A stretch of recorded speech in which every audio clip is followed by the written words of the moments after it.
মন বোঝা দায় যায় না ধরা ভীষণ করা কখন কি যে চায় হাঁটতে পারি না চলতে পারি না আঠার মতো লেগে থাকে খুলতে মনের তালা হায়রে কি যে জ্বালা তোমার জন্য মরতে পারি ও সুন্দরী তুমি গলার মালা ধরতে পারি জীবন বাজি ওর খুশি এই তো প্রেমের পালা।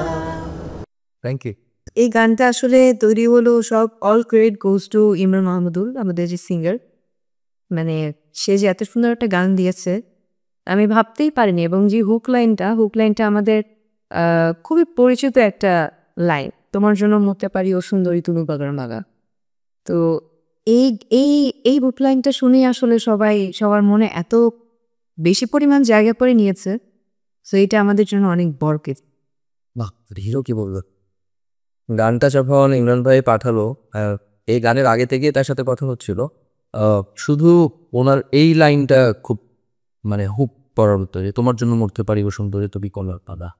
তারপরে অনেকদিন আসলে কিছু ও মানে ওই রকম হিট করছিল না, কিংবা তাকে কিক দিচ্ছিল না কাজটা হিয়ের লিরিকে। এটা আমাদের রবিউল ইসলাম জীবন ভাইয়ের লিরিক। তো এই দুইজন মানুষ আসলে খুব বেশি পরিশ্রম করেছেন গানটা বানানোর ক্ষেত্রে।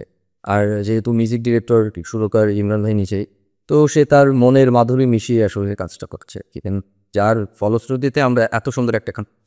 টগর জয়ীদের জন্য মরতে পারে, জয়িতা টগরের জন্য মরতে পারে। সেভ সেভ সেভ মানে কি বল দাদা, এতটা প্রেম নষ্ট কি মানে এই যে তো এটা আসলে আমরা রেখে দিই ঘরের জন্য, কারণ এটাই তো আসলে মেইন টুইস্ট।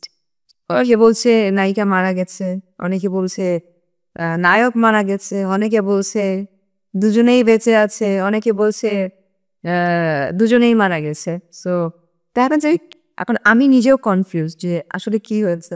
মানে হ্যাঁ, জয়িতা বেঁচে আছে না মরে গেছে এটা জয়িতা নিজেও জানে না, এটা খুব এটা হলে গিয়ে দর্শক দেখুক আসলে কি বেঁচে আছে নাকি মরে গেছে। কারণ আমার একটা ট্যাগলাইন অনেকে দিয়ে দিয়েছে যে পূজাচেরি সিনেমা মানে পূজাচেরি মারা যায়।